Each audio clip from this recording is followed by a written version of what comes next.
welcome back to Undulations.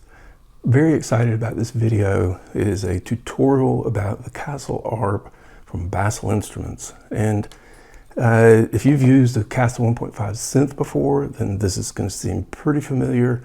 If you've used a Kastle drum before, a lot of it is going to seem very familiar because some of the parts of the drum and the arp are identical. Now, if you're totally new to modular synthesis and just bought a Kastle Arp or thinking about getting one, I hope this video will show you some of the potential for this device and for the modular synthesis methodology of using voltages to control sounds. Now, I've got this planned as a three-part series of videos about the Arp. The third one is going to be a little bit more of a lark. I'm not even going to talk about it today, but the second one is going to be the video where I talk about some niche behavior, sort of hacking the sound of the Kastle Arp, just to get more things out of it, diving deeper. Also, in the second video, I'm going to talk about hooking it to the other Kastles, so like the 1.5 or the drum. But in this video today, it's going to be just like essentials and sort of the nuts and bolts and what you can do with the Kastle Arp on its own. And I want to make it clear from the beginning that my purpose in these videos is to try and sort of take the Arp away from its out-of-the-box sound. So, you know, it's basically sort of an arpeggio on a C major chord with a plucked note. Here's an example of that.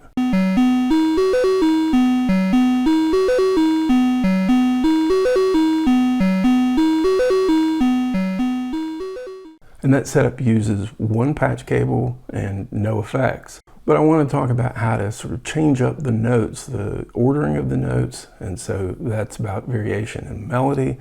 And then I want to talk about how to change up some of the timing of things. So rhythmic variation. And then I want to talk about using the different LFOs and other features of the Arp to change the wave shape over time. So that's some timbral variation. And then I want to stress that even though I like the plucked wave shape of the Arp, you know, and you can control the decay of it, short note, long note, I want to try and get away from that as well. And so I'm going to be looking at how to basically step away from that envelope and get some other types of sounds, maybe something like this.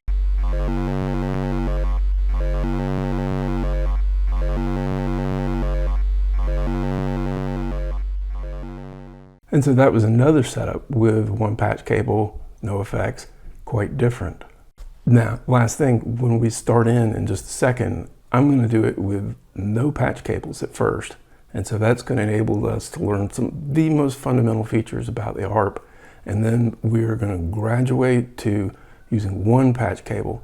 And that's going to be a way to see how some of the individual submodules of the Kastle Arp work.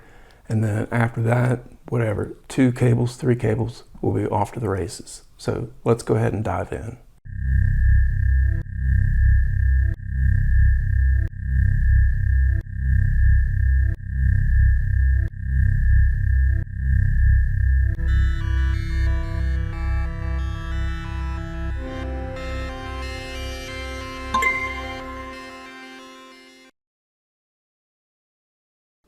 All right, so here we are with the Arp, and to start with, since we aren't going to use any patch cables, what I'll call the indirect features are not going to come into play. So these things over here that have a silver lining around them, those are like modulation sources, so we're not going to worry about them, LFOs and such. And then the other stuff, places that you would send those modulation sources, so over here at the main modulation parameters, the decay, the chord, clock in or feed, we're not going to worry about any of that either. What does that leave us? It just leaves us the note knob, the timbre knob, and the decay knob. And so we're going to just see how those work together. To start with, I'm just going to start turning the note knob and you'll hear some sounds.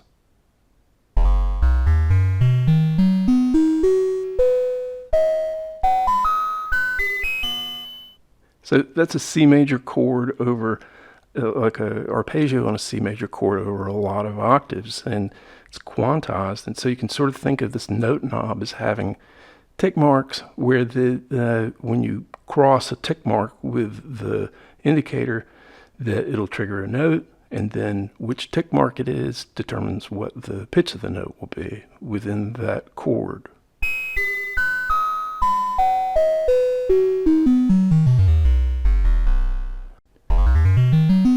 Now, one subtle thing to note is if I just wiggle the knob a tiny amount, it does not keep playing the same note. So if I do this, it's two different notes. And so the direction of the crossing actually matters. Now, let's increase the decay to make the note last longer.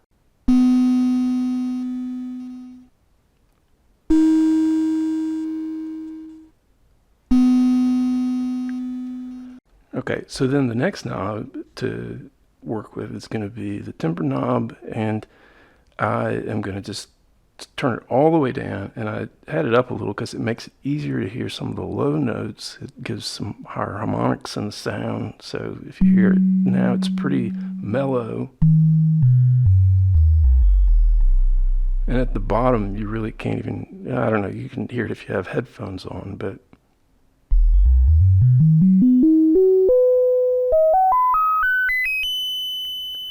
and then as I change the timbre and I'll put it all the way up, you'll hear that it has a different wave characteristic.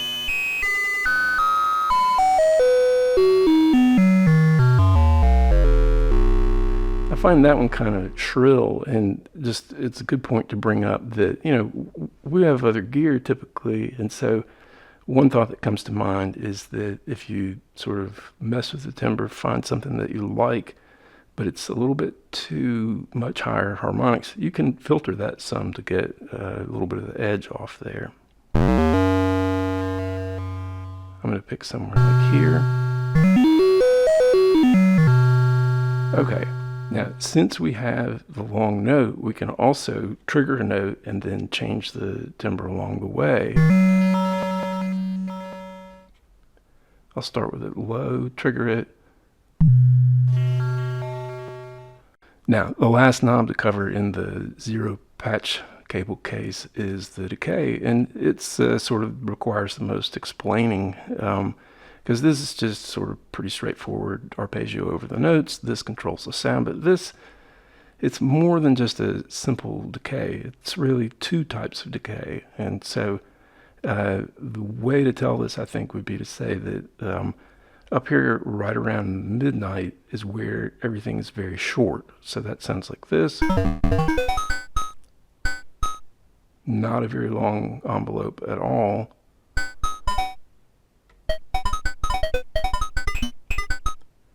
And so what I'll call the clockwise side, the after midnight side of the dial, this is sort of logical, where as I spin the note knob, it will trigger, the note gets longer.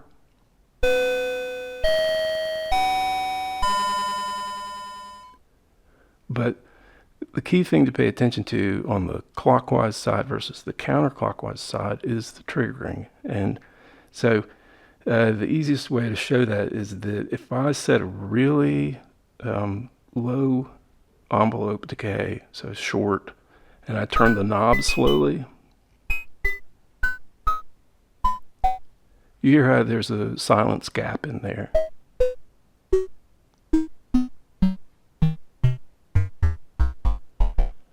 I'm turning it as smoothly as I can, but you still hear that gap because the note finishes, it runs out, and then the opposite would be that if I turn all the way up a long note and then I turn the note knob quite fast, it will interrupt itself. So, you know, the ARP is monophonic, and so that when I try to play the next note and the first one hasn't decayed fully, it'll just step right on that and start the new note. So that sounds more like this.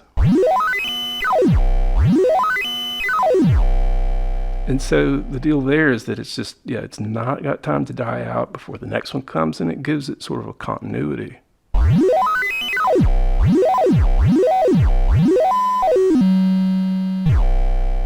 Okay, so that's the type of decay. I would consider that sort of normal. But then on the counterclockwise side, at first it's kind of hard to notice the difference, because if you, for example, put a very short decay on the before midnight side and then turn the note knob slowly, it's kind of like it was before, where there's a silence gap in there.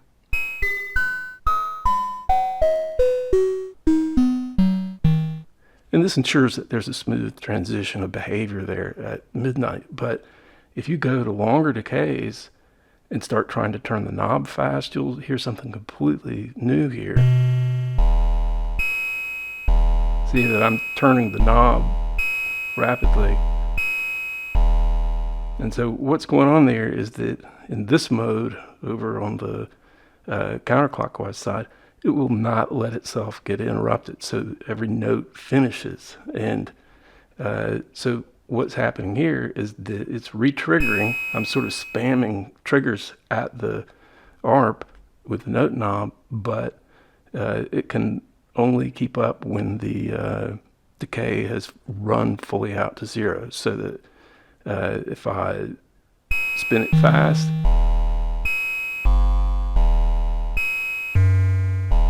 and the other thing is that this is just an early instance of if you use this type of decay, it basically is a way to sort of scramble or randomize the typical note structure of the ARP. So I can do kind of a uniform motion over here, and I'll get kind of a randomized melody due to this decay.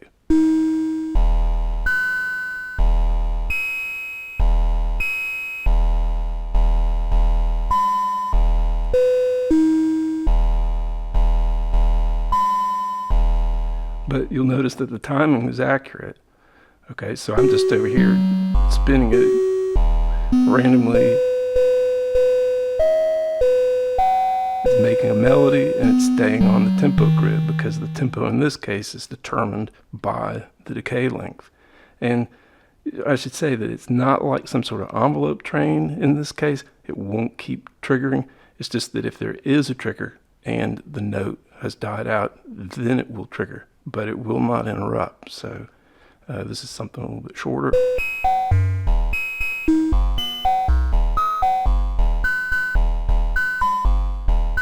So you get the idea that that's going to be ultimately a way to sort of randomize things. Now, this last thing I want to show you is sort of a fundamental question of, with the Kastle Arp, can you get a sound out of it without having anything hooked up and without touching it? And I'll just say yes, that you can. It's kind of tricky. I'm going to actually get a timer so that we can keep track of how long it takes me to do that. And but it's just a precise setting of the decay knob. Just I think a slightly like 12:01 on the clock here, and you're gonna just have to bear with me for a second while I get it going.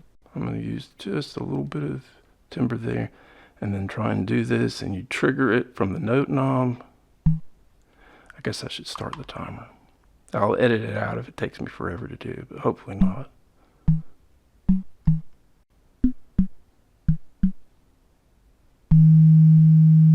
Okay, that's good. Less than a minute, 50 seconds. And this is how I made that second clip in the intro. I'm gonna try and drop it down one.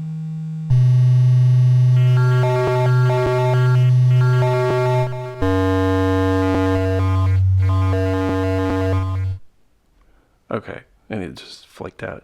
Now, when I had it set up good the very first time it lasted, you could turn it off, turn it back on, it would still work. Maybe that will happen here. And it lasted for an hour or something like that. Okay, there it's back. Well, anyway, we'll come back to that in a minute when we can use a patch cable to modulate that nicely. So let's go ahead and move on, graduate to one patch cable. All right, so here we are. We're going to do the one cable patches, and I gotta say, sort of a change of plans. I think I goofed at the intro, said that I could do all of this in one video, like finish the one cable and then go to the 2 cable, 3 cable, or whatever. Unrealistic. So to keep these videos to a manageable size, I'm going to do 2 videos This first one, we're going to just do one patch cable and maybe a little bit of multi-patch cable at the very end. But the good news is that you'll know a ton about how the ARP works. And this is just a good way to sort of like focus on various functionalities.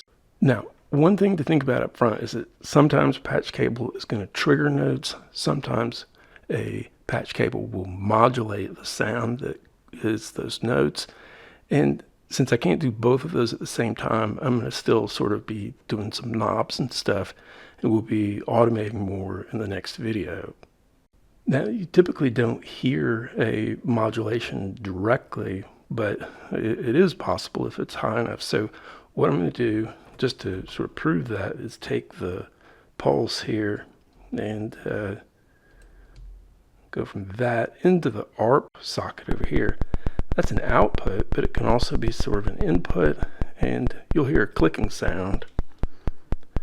So just think of the ARP socket as like kind of a tap of the main output. And so realize that a lot of what we perceive as a tone is just sort of a feature of human hearing, because if I turn this up fast enough, this is still technically sort of a modulation, but you know, it's a gray area between a sound and a modulation. So that's what you might consider an audio frequency LFO, and we'll get to that a little bit more in a later video. So I think it's going to be good to actually look at these modulation signals, and to do that, I've got the CHORD NTS2 here, and first thing I want to show is from the left I/O port, what that's going to do. Okay, so this patch cable goes into the left, which is the tip of this aux cable up here. That is going to go into the NTS2. So the first thing I want to show is just when I hook to the negative on the Kastle, that it doesn't do anything. So the negative is 0, and then when I hook to a positive, that is, let me change the scale here. There, roughly 5 volts. And so that's kind of the standard for a Kastle, is that you have only positive voltages and they are maxed at 5. So be careful hooking any type of Kastle to your modular gear. All right, so this is going to be what we're probing around and looking at things. So for example, I can go over to the pulse LFO, plug that in, and then we get a nice square wave train. And you'll see that if I change the tempo over here, that I can change that to be slower wave or speed it up to be quite fast. And let me change the scope so you can see that a little better. There we go. Okay, so that's what pulse looks like. Minimum to maximum and no rise time to speak of. Okay, so come back down. Then next, we're going to go to what they dub LFO on the ARP.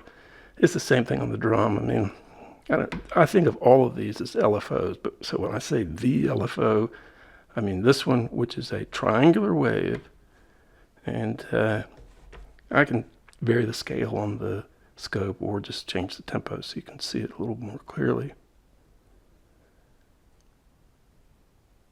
All right, so again, that's nice, and this is a smoother transition from minimum to maximum. All right, and then a little bit more complex, we're going to see what the pattern LFO looks like. And that's a series of steps, and so you can sort of think of it as there's a quantized set of voltages, that there's a specific pattern in the pattern buffer, and we're sort of running through those voltages. If I turn up the speed faster, you'll be able to see it repeat a little bit more clearly. Okay, so there's a little, it's about the width of my finger, a little clump that is the same.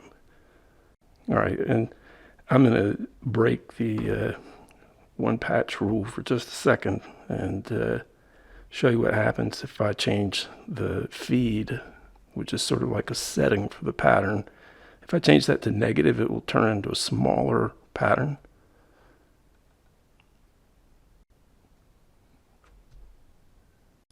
And you can also see now that even doing that, scrambled it, I can go further and change this to the plus socket. And so you just use the plus and the minus to modify the pattern. So this will randomize it. And so now it'll run along and you won't see these steps repeat. But then when I pull that off, it'll go back to repeating. It's just going to be a different pattern than what we had before. All right, it's all very usable musically on the ARP. And one thing that's important about all of this is that on this side of the sources, I'm not doing anything to change the amplitude of these things. You're just sort of stuck with what you got. But there are some ways over here on the left that at the input side of things, you can sort of attenuate or tone down the effect of these modulations. And so this is stuff that's all familiar to people that have the other Kastle, but what about the bass patch point up here? I'm going to plug it in there. And let me see if I can get it to look better. Okay, so that's pretty good. It's low. It's like, I think somewhere around 30 hertz or something like that. So it's right at the border of human hearing. And, you know, so think of the bass, even though it's labeled as something that you might think of as a sound, think of it more as a modulation source like these others. And the other important thing to point out is that it runs from all the way down at 0 to all the way up close to 5. And so it's a full modulation. And later we'll get into the chord patch point where we're changing the chord that we're on. The bass changes to match whatever root note we're at. Now, the last thing that I want to do is send the ARP output. So this is what the main thing is. It's what you'll be hearing. Send that into the scope, and you'll be able to see what some of these notes actually look like. It may take me a second to get some of the timing right on scope. All right, it's not triggering great. Okay, that's better.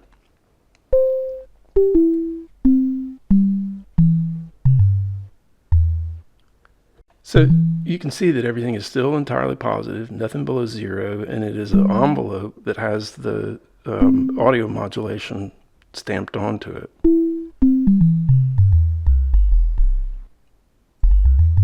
And if I change the timbre, we can see a little bit of an effect from that as well.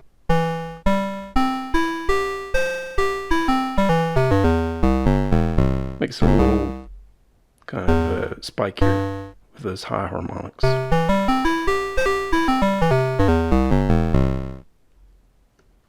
Okay, so I just wanted you to see these things because I think once we have them in our head, what they look like, that it's a lot easier to figure out what they're doing in the audio context. So I'm going to lose the scope and we're going to go in and start doing some real patching. All right, so we're going to start with the timbre mod, and confession, sometimes I say timbre, sometimes I say timbre. I think timbre is the correct French-based pronunciation, but timbre has become okay too a little bit. So forgive me if one or the other is not your favorite, but we're going to go with the timbre mod as the destination. So that's right there. And to start with, I've got it turned down, so you'll see that nothing happens. I'm going to go into the LFO right here, and I'm just going to trigger some notes. I've got the decay run up, so they're going to be long.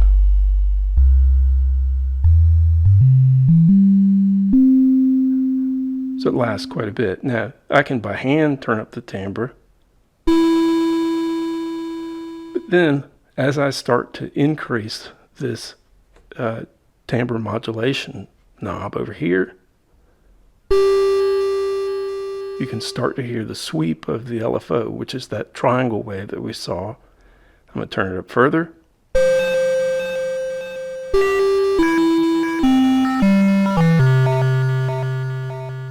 And a lot of times you can hear a bigger effect if you set this down to 0, the timbre down to 0, then trigger it. Some pretty cool stuff there. Then I'm going to max this out over here. So that's just not scaling the LFO voltage at all. So maximal.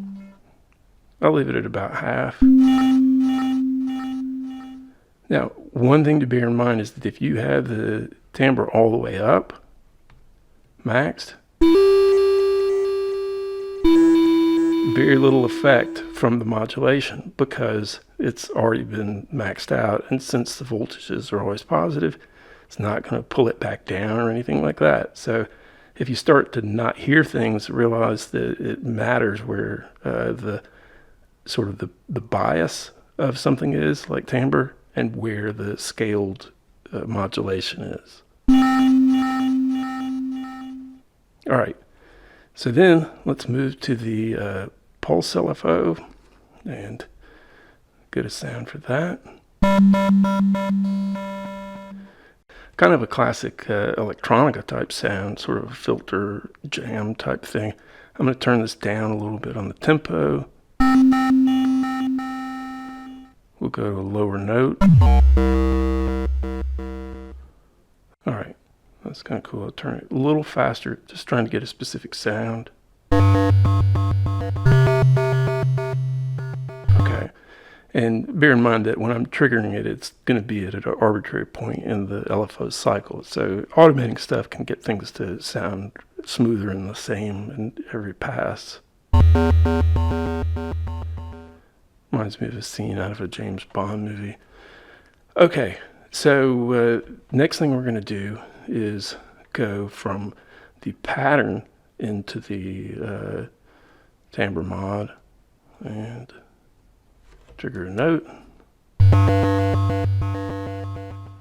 And so you can think of this as like discreetly turning the knob real fast as we're stepping through that pattern sequence of voltages.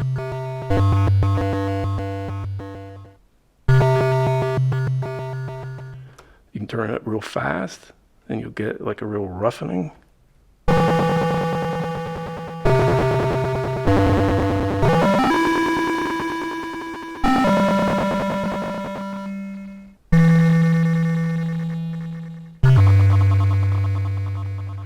Which is cool, but we've tied up our LFO where we can't really do anything at a slow pace, so it would be nice if there was some other way around that. Well, that's what turns out that the bass is good for.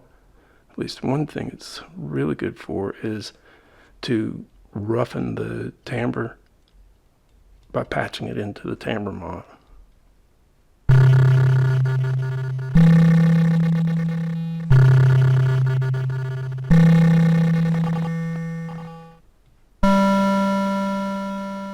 And you can tell that the bass is a pretty strong signal because as soon as you start to turn it up to somewhere like halfway on the timbre, then you start not to hear it.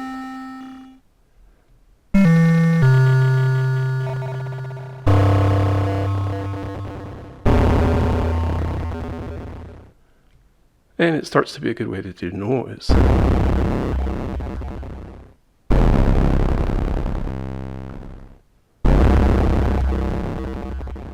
Really nice. Okay, and then the last thing I want to talk about is running the ARP output. So this is just the sound into the timbre modulation, and it's only going to do anything if we have it cranked all the way up, because this, I don't think I mentioned it, but based on the scope, it's maybe half the voltage of something like the other oscillators. So maybe it's peak of 2.5 volts, but it does give a nice roughness to it. So that's with, without. So it reminds me of like a snare, or maybe there's a type of drum, a bendir. So it's very smooth down low.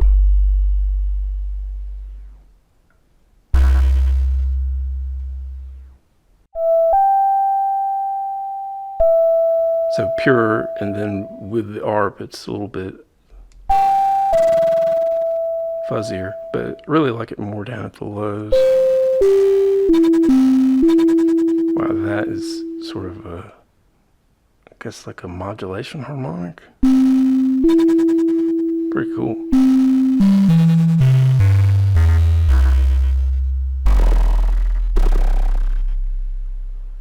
Okay, so we've basically seen all of the different modulation sources go into the timbre mod, and it's scalable, which is nice, and has an interplay with the timbre setting itself. And I think the main point is that this is going to be one of our main ways to give the sound different character and kind of a more dynamic feel. And so we're going to move on now to the note mod. All right, great. We've seen what the modulation sources look like. We've heard what they can do to the sound, and then now we're going to start using them to generate sound, that is triggering. And so to start with, we're just going to use the LFO to make kind of a classic up-down arpeggio sound. If I can find that. Then going into the nMOD, so out of the LFO, the triangle wave, into nMOD. And I don't have any nMOD turned up at all, so it's completely scaled out by that knob. Not going to need it to be that long. We want it to be a little bit more crisp. Turn the timbre up, just leave it constant for now, and I'm going to slow this down a little bit. Okay, so now as I start to turn this up,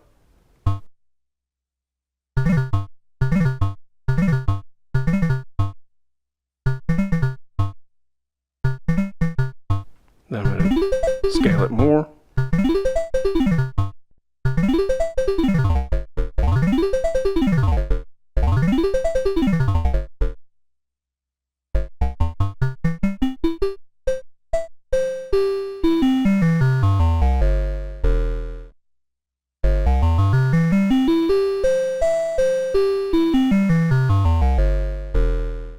All right, so let's sort of unpack that a little bit. That we've got the triangular waves sort of going up and down. Think of it where the note setting itself is at the bottom, or determining the bottom of the arpeggio. Then the depth of this, the amount of note modulation that I'm sending at it, is determining the range of the arpeggio. So if I turn this off, maybe we can do like 1 octave or something like that. That's pretty close.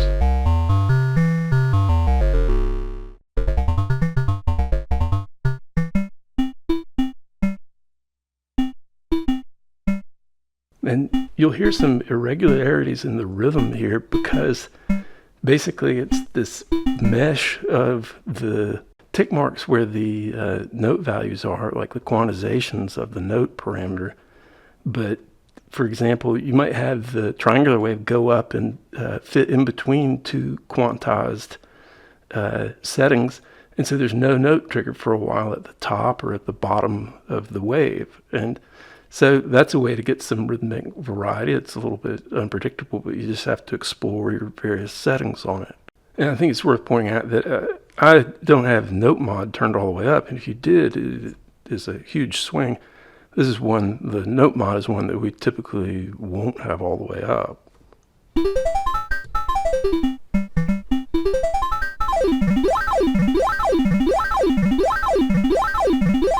Unless that is what you're going for.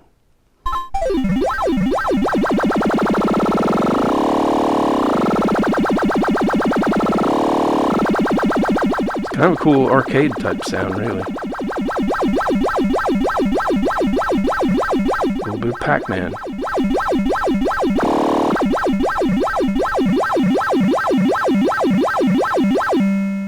And I have to point out that everything I'm doing is with the decay sort of after midnight in a clockwise setting. If I go back,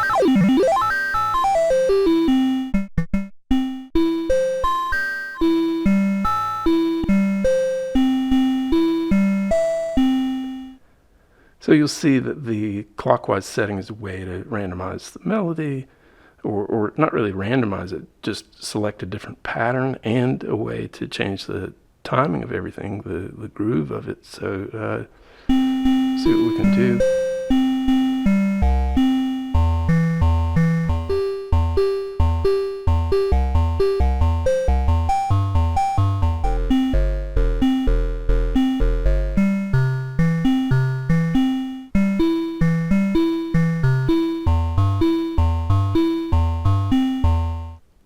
Okay, I got a little bit sidetracked on that, so I edited some of it out. The it's really just a thing to explore. Like all of these different LFOs with different settings will give you a lot of different rhythmic and note variations, sort of as sequences, even on something that isn't a sequencer like the LFO, because this thing, the decay on the counterclockwise side, starts to interact with it in interesting ways. So we're going to go back to the other side of midnight and start looking at the pulse.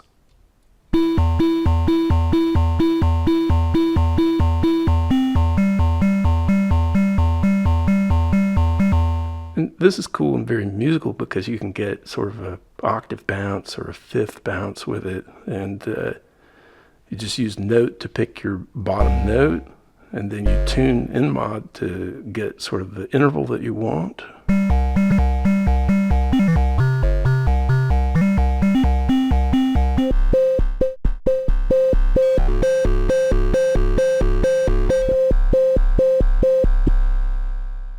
I think I've talked about at some point it can be hard to get just one note right after another, but actually if you use the decay on the counterclockwise direction,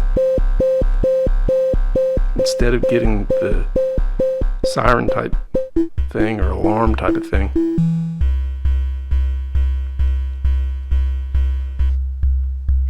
getting kind of ooncy.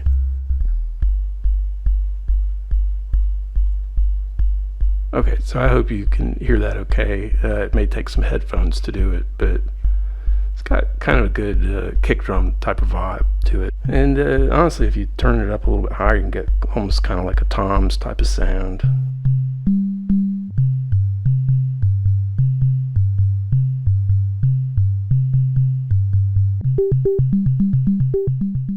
Yeah, I don't know, maybe slightly percussive, but anyway, you get the gist that you can get a lot of different types of sounds out of this thing that are pretty crisp. Okay, next thing we're going to do is go from the pattern into the note modulation, and this is sort of a fundamental route towards making a melody on the Kastle Arp, and I'm going to turn it tempo down a little bit, just plug it in, we'll see where we're at with it.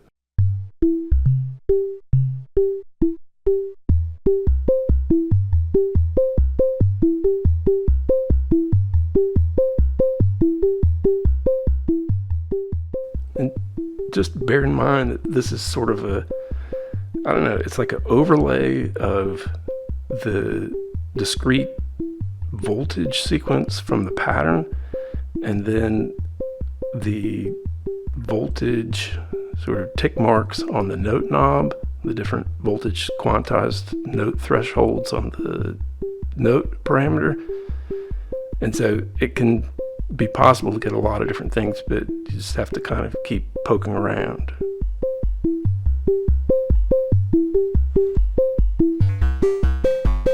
Change the timbre a little. And I'm going to scramble that pattern buffer just to get something different. I really don't like the default pattern anymore. Tired of it.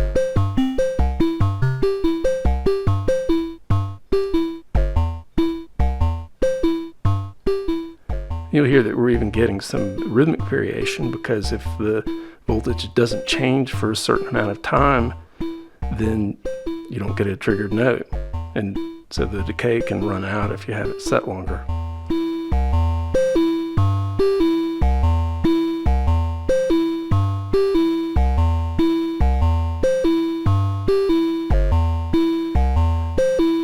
And then again, if you go to decay setting on the counterclockwise side,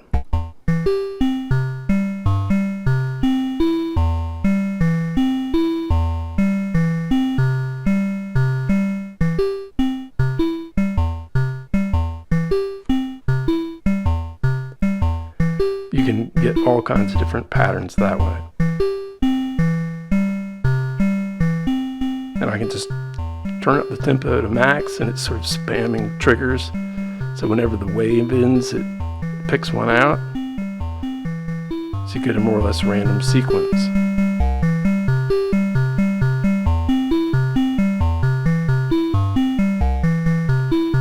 And I haven't really tried to do it, but I think if you tried to sort of phase the timing of the LFO and the decay, that you could get some repeat patterns that were quite long.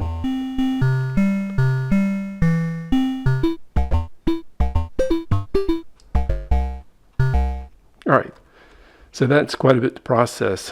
What we're going to do is take a little break and do some noisy stuff, and for that we're going to use nMOD and send the bass signal into that.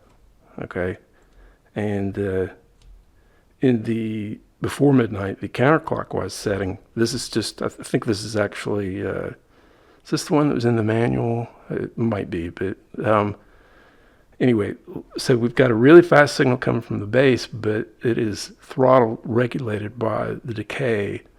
And I'm going to turn this up. We'll see if we can get a sequence out of it. And so this is the point to just keep stressing that right now the tempo doesn't have anything to do with how fast our groove is. It's entirely controlled by the decay. Okay, so that's all well and good, but what I really wanted to get into was that this is a way to make noise, because if you don't set it to where the decay has to finish, you come over here to the clockwise settings.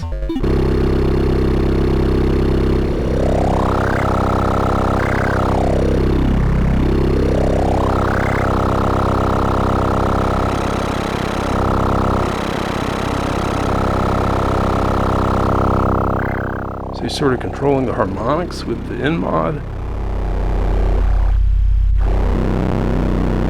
Kind of tearing sound there that I like.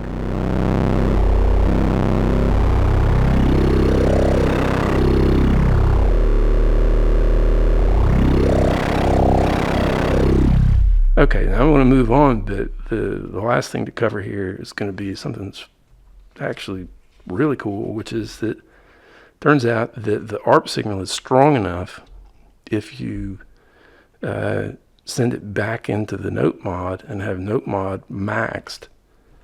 And so we're going to have full decay, full nMOD, and then just ignore everything else. And this is going to be a feedback type of patch, because if you think about it, that once I trigger a note, it's going to put sound here, voltage here, and that's going to trigger more notes here. So let's see if I can get that to work.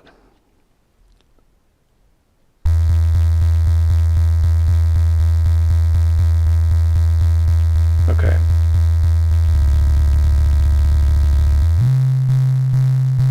Now you can hear it there. I'm going to change the decay setting. Okay. And then now we're going to start to mess with the timbre.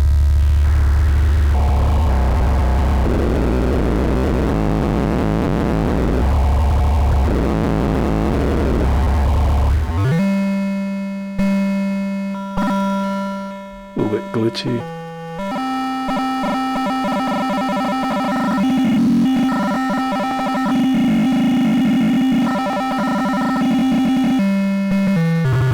Find that the timbre setting actually matters for the retriggering.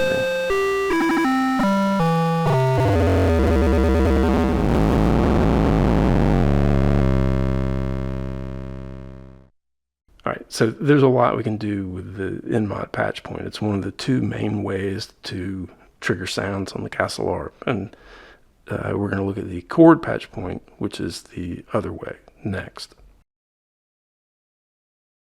All right, so I sort of saved the CHORD patch point as something to do kind of last, because it's unusual.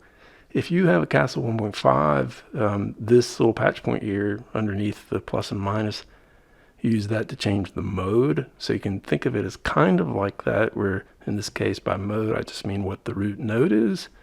But then the other way that this is used is on the Kastle drum, where it's used to as a trig in, so it's used to trigger drum hits. And For the ARP, it's basically sort of a mashup of those two, where you've got sort of a mode change in terms of the root note, but then it also triggers notes the same way that stepping through the note knob does. And so it turns out to be musically super important, one of the most important aspects of the ARP. And so the way that we're going to just explore the chord setting is just by plugging the orange cable into chord. And so without anything patched into it, we've got a C major arpeggio, and then if I patch it into the minus, we get the F arpeggio. And then if I patch into plus, we get the G arpeggio. Back to C. Now, a little bit of a music theory aside, that if we think of this in terms of a scale, like a diatonic scale, then we can think of that right now we're shifting from like the tonic when nothing is hooked up, and then we make changes by applying voltages to the subdominant and to the dominant, or a 1, 4, 5, or root, 4th, 5th. And so this is a fundamental part of blues music, rock music, etc. But the key thing here is note coverage, because if you play these chords, a C major, F major, G major on a piano, you'll see that you've hit every note, every white key, so the C major diatonic scale, at least once. And so that type of inclusion of all the notes lets us get quite a bit of musical variety. And you'll also find that if you maybe you don't emphasize C, then you can get some other modes, like maybe you emphasize the A note or something like that by manipulating chord and note to play an A mainly.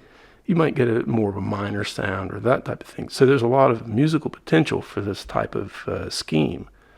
Now, just to prove to myself and for you guys that this coverage is there, I decided that I would set it up and try and achieve it with the Korg SQ1. So I'm going to run the clip, and you'll hear that there is indeed a scale. I don't think I had it tuned to C at the time, so but anyway, it's pretty clearly a major scale. So check it out.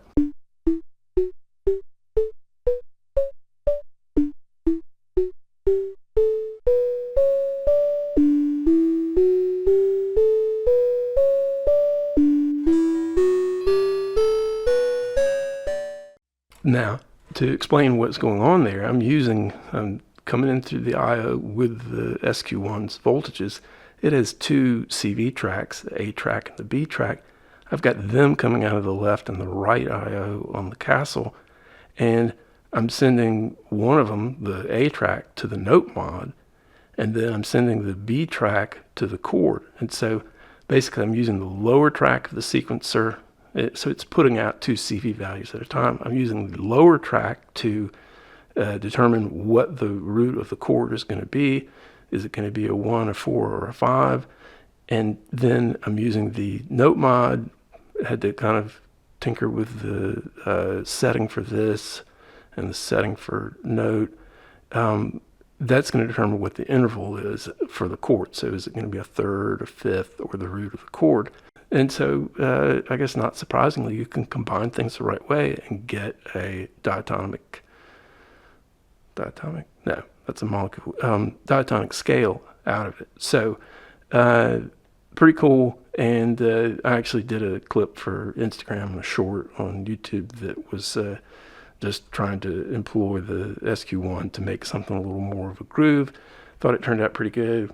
Anyway, I want to just try and stress that again about the modes, whether it's like, I don't know, the different, Phrygian, Aeolian, natural minor, whatever you're into, you can try to sort of have that happen on the ARP. All right, so now we're going to put some stuff into the chord. I'm going to do the pulse to start with.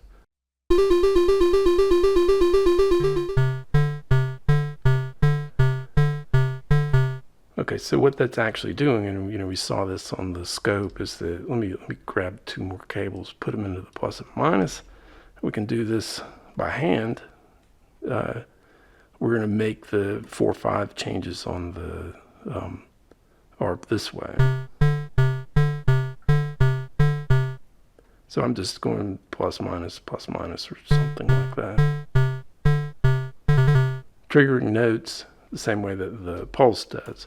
And so what I'm going to do is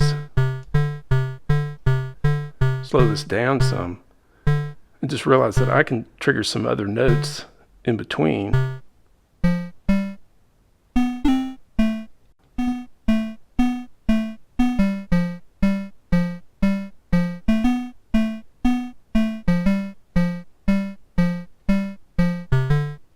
And so that's sort of the basic thing of selecting the chord by using the pulse LFO, but the actual triangle LFO is another way to do it. And I'm not going to show this on the scope, but bear in mind that the chord actually has got sort of a midpoint voltage if nothing's patched to it. So let's call it 2.5 volts.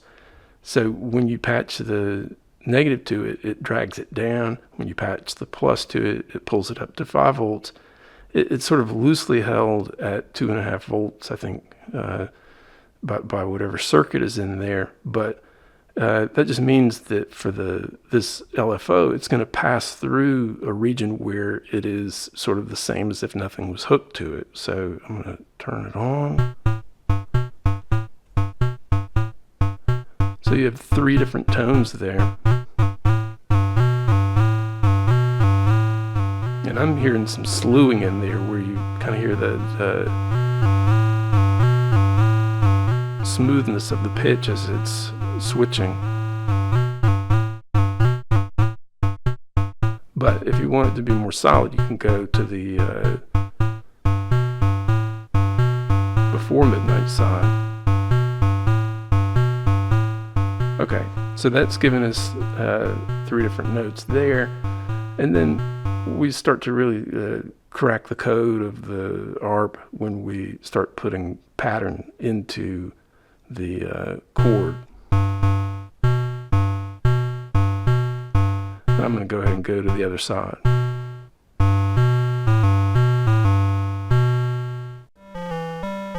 And so that's, pretty good variety for just 3 notes. I'm going to scramble it, look at something different.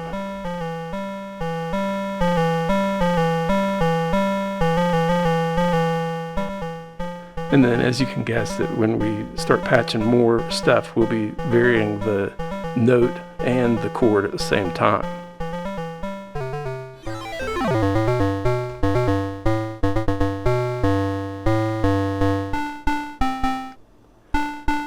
And by using something that's on the counterclockwise decay side, you can get irregular tempos and that sort of thing.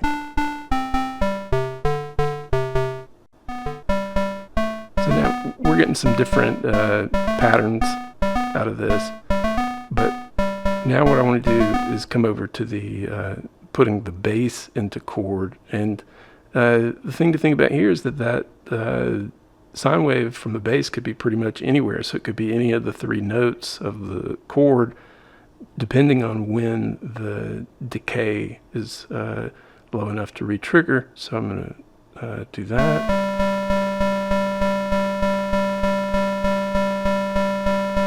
In phase.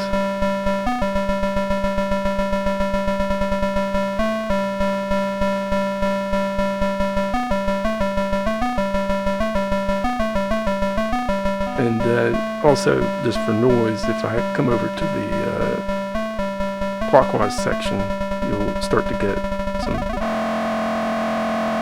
pretty intense.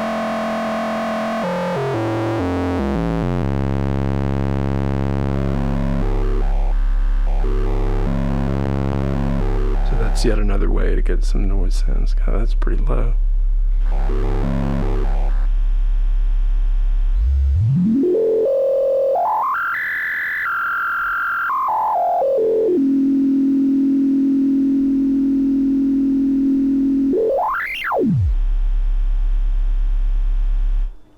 Okay, so that's chord. and you know, think of it as determining the root, triggering the note, and a great way to add musical variety, as we'll see in the next video. All right, so now we're going to talk about boot mode on the Kastle Arp, and in some ways it's like, well, do you really need to do that? Because it's just like tuning. You can read about it in the manual or whatever. You definitely need to do it, and we need to talk a lot more about it, and I think it's going to be worth it. But to start with, all we're going to do is just see how it works. It's kind of like Easter egg mode on the Kastle drum. Turn up node all the way, turn up decay all the way, turn up timbre all the way, patch from plus to chord, and then turn it on, and we'll get a straight tone to work with. There we go. Okay, piercing, but turn it down. Okay, which is good. And then the things to know is that the timbre knob has been co-opted to be a chromatic tuning. I'll turn it up so you can hear it a little better.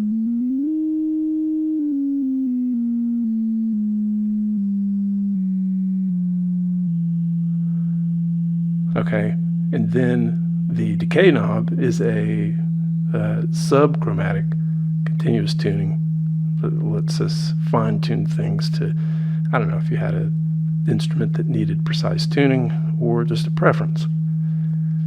Okay, then I've also got the vocal keys here, which we'll hear in a second, but make sure it's live. Okay, so all I'm going to do is try and pick a tone. I've got I never thought I'd use the tuner, but look at this. I'm using the tuner. We're going to pick a low sound. So let's see. Oh, and also bear in mind when you're tuning, you need to pick the root. Okay, so right now this is saying D sharp, B, F sharp. So we're going to assume that we're working with a B, but that it's like 15 cents too high or something like that. So I'm going to turn this down a little bit.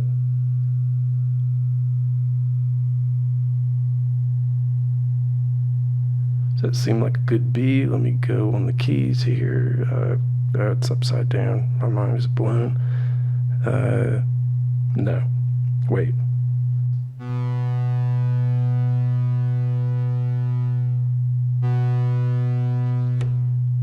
We can check the other notes.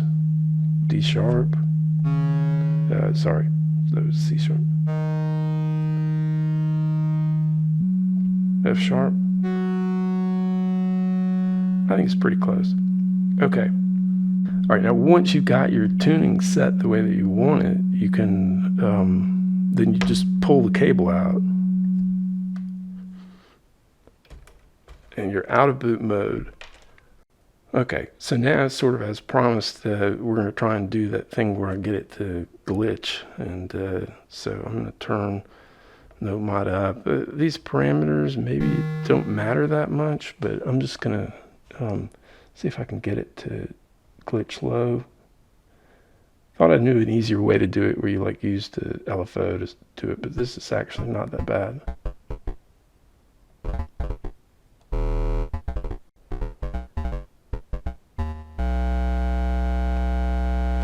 Okay, so I got that going.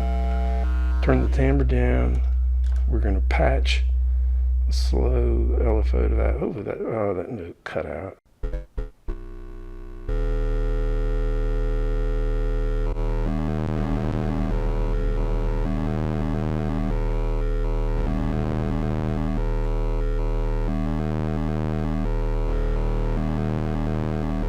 Maybe it's that one. It's a little hard. There's so much timbre going on. It's kind of hard to tell with the tuner. Turn up the volume on the keys.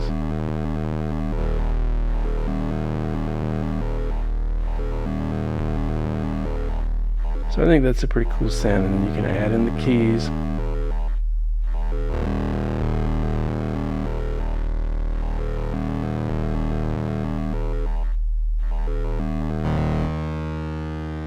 crashed out. Okay, anyway, you get the gist of it, that that type of lock-in note, and tell you what, I struggled a long time to figure out, sort of like, sometimes it would work, sometimes it wouldn't work.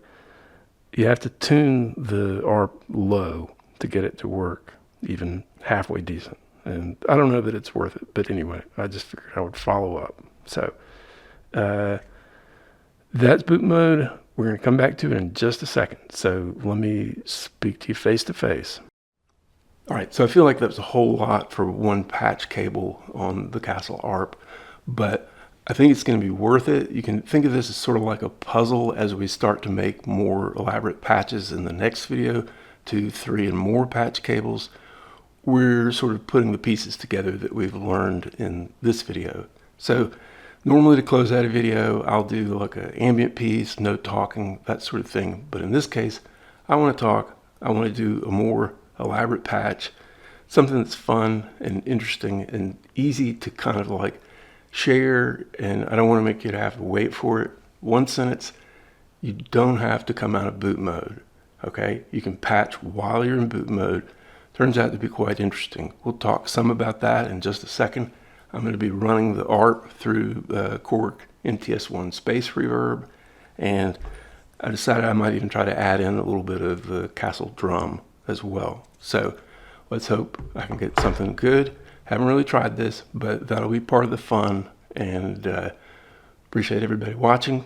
Like and subscribe, and I will see you in the next video. Okay, so what am I getting at here? We're going to turn up the decay, turn up the note, turn up the timbre, and patch from plus to chord and enter into boot mode.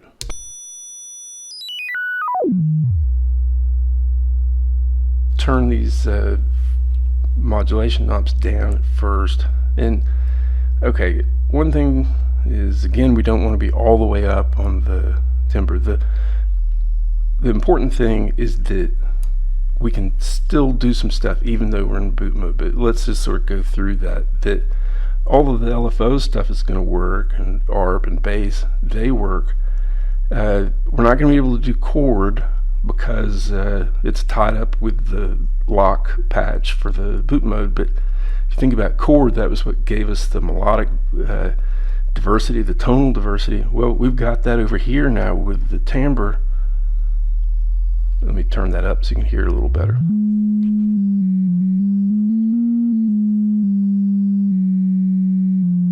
Okay, so we have chromatic variability there, and then we have subchromatic variability over here. Now, what have we given up?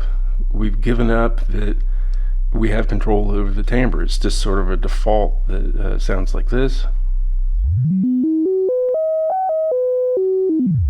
So we don't have control over the timbre, we don't have control over the decay, but we don't need it because it's a continuous tone anyway. But we still have control over the note through nMOD and turning the dial. We have control over the chromatic note that we're hearing through the timbre knob, and also it can be patched to. So that's the key thing, is that we're going to be able to patch to these things, and we're also going to be able to patch, I should say, we're going to just specifically, we're going to be able to patch to the timbre mod and get chromatic variation, and then we're going to be able to patch to the decay and get subchromatic variation. And so that's going to be how we're going to go about sort of starting a thing. I'm going to run it through the NTS1's space reverb, as I said, and then eventually we're going to put in the drum. All right, so let's just start doing some stuff. First thing I'm going to do is scramble the pattern buffer. The plus is taken because we're using it on the chord, but I can just patch the chord for that voltage. Okay, I'm going to turn it up, let it run. Bumped it out.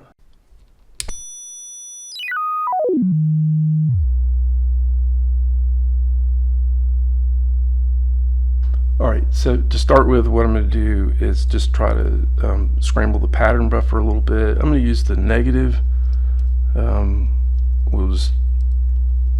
we don't get involved with the lock patch into feed, and then I'm going to run the tempo up. Hopefully that'll do a little something to it, and then we'll pull that out. Alright, so then we're going to start taking that pattern, and we'll just do some note modulation from that pattern.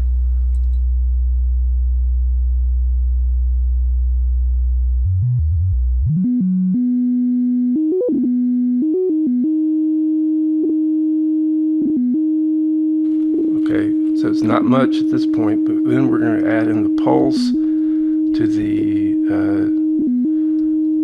chromatic modulation that we have in boot mode.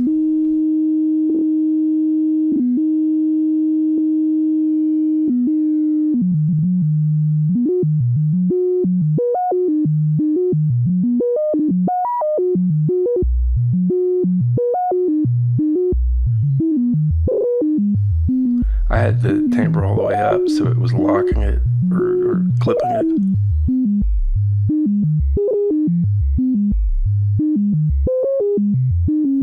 And you can already start to hear that some of these melodies are ones that you would just never easily get out of the ARP in normal mode.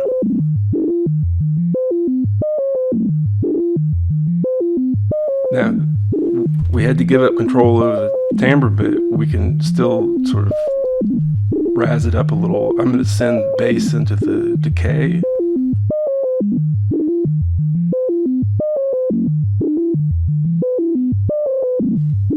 You can kind of hear that. I'm going to slow this down.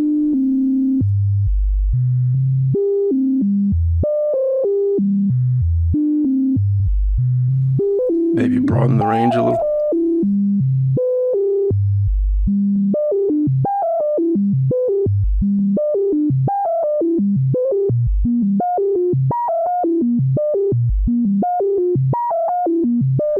That's got kind of a pretty cool thing to it.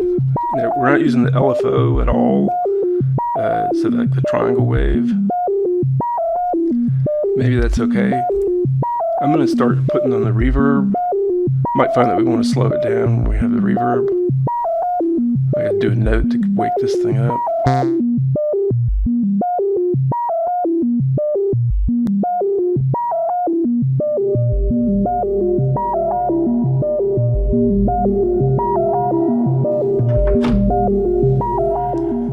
Now we're going to cross the Kastle drum and the Kastle Arp patches, but so they need to be co-grounded, and to do that we're going to just put, I have the IO and on one and the IO on the other one connected,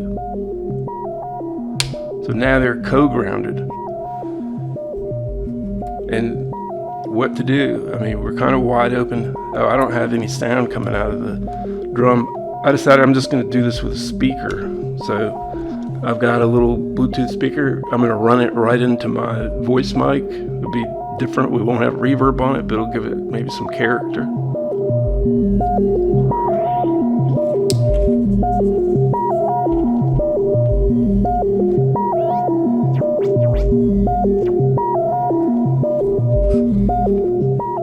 I'm going to be able to mix that after the fact because I can control the volume. I'm going to just take the pattern from over here. That was a really cool group, by the way.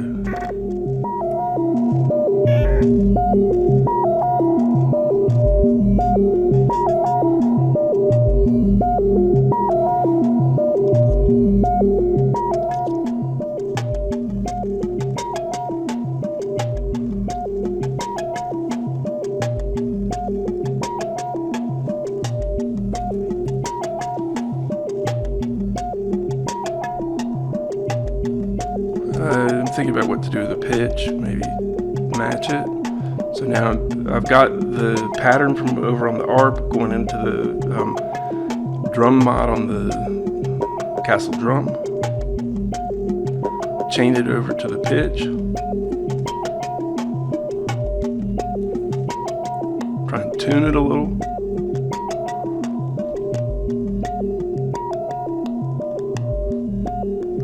tell you what, I think it would be better if it was coming through the reverb. So we're going to call off the speaker. Whoops. Knocking stuff over. We're going to patch it straight into from the drum out over here into the ARP input. Get the reverb on the drums too. Won't be able to mix it, but I think it'll be better. I don't know if I can get it to go in.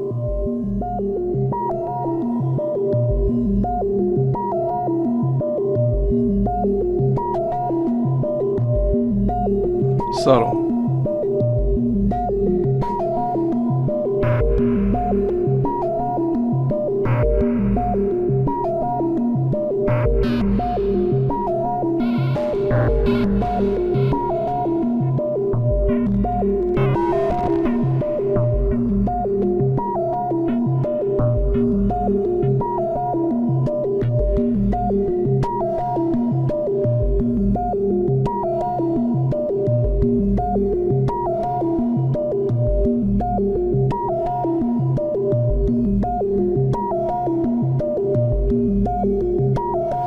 Then I'm gonna add in some extra rhythm from the clock LFO on the drum.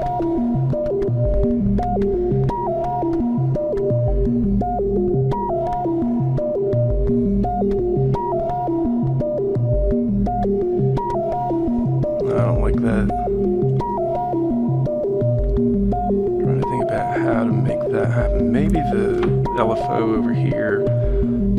Actually, just the pulse over here to the trig in. A little bit more up tempo that way.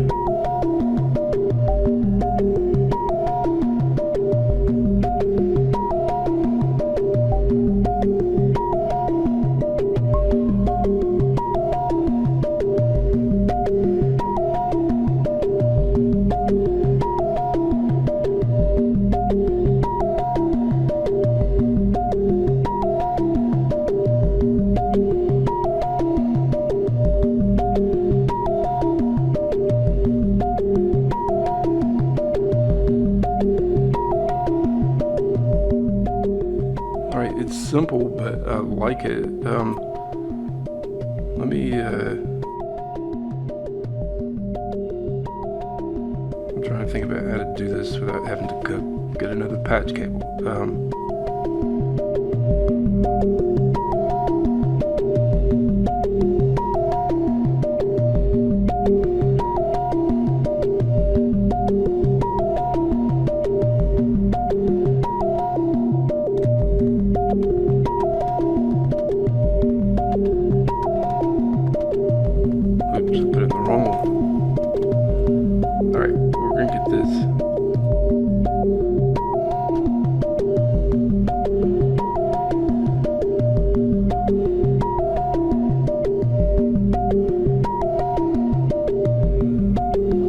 Got that. Then I'm gonna try adding in the drums voltage to the pattern over here, just see what happens.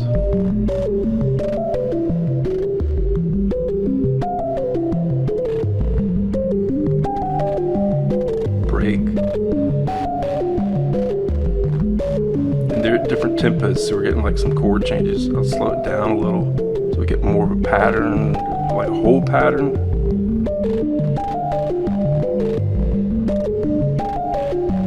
A little bit off character there. I can try it fast. Just razzes it up. Alright, I like it better like that, and then I'm going to pull it out. We'll just go with what we have.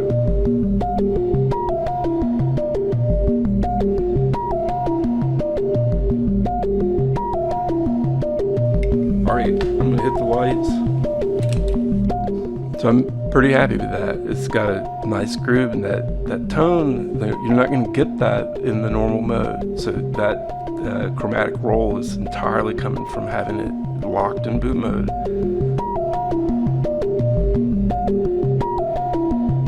Just going to let it run for a second.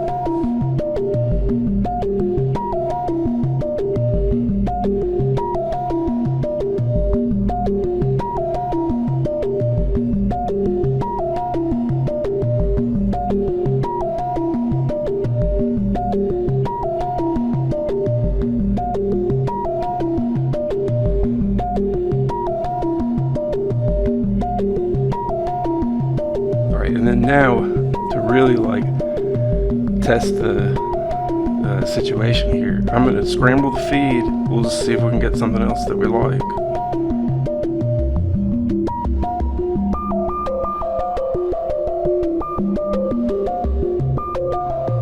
So that's scrambling it, and then I'm going to pull it.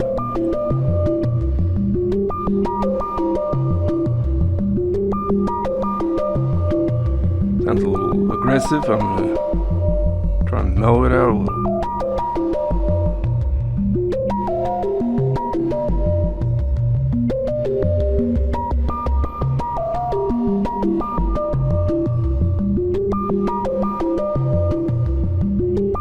Need to get rid of some of those highs. I'm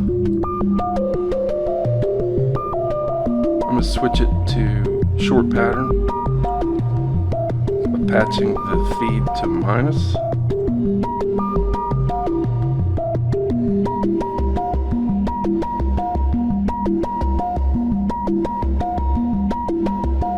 Short groove and pull it.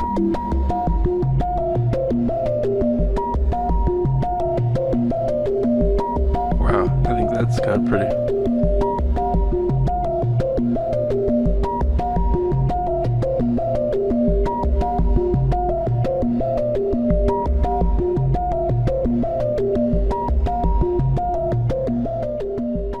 Alright, I've enjoyed doing it, and I hope you have too. I'm just going to let it play us out.